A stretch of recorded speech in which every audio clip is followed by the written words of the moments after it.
I'm a POGO community expert, Elaine Thomas, and I'm here to share some tips with you about how to ensure that you are trauma-informed.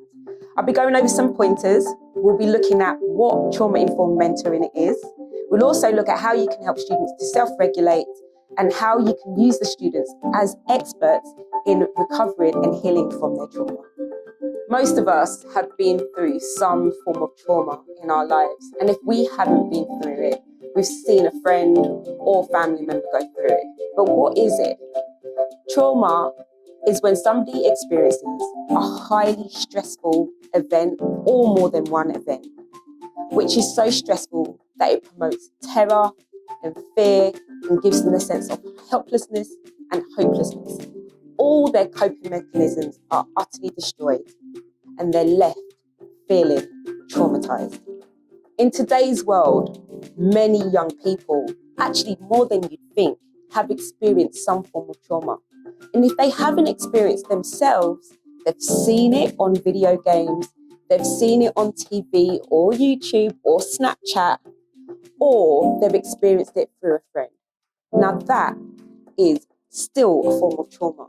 So as you step into a classroom and you look at the sea of students facing you, ready to hear, ready to learn, just remember that a large majority of them may be suffering from behaviours that are directly associated with some form of trauma.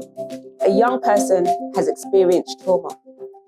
You may not see the effects of trauma until a month after, maybe even all the way up to 3 years after. But what do these behaviours look like? They look like anger, fidgeting, lying, poor communication skills, poor time management, seeking attention, or wanting to be isolated on their own. These are all behaviours and just some of the behaviours that are impacted or caused by trauma. So what triggers these behaviours? Well, I'll tell you now, you already know. When a young person doesn't get their way, it can trigger any one of the behaviours I just went through.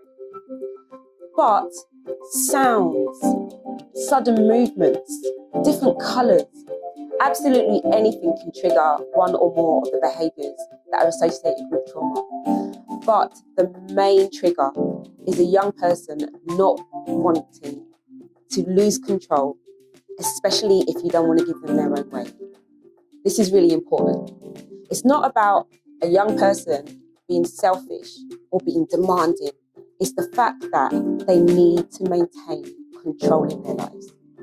So if you've just had a student outburst because you haven't given them their own way, ask the question, is trauma involved?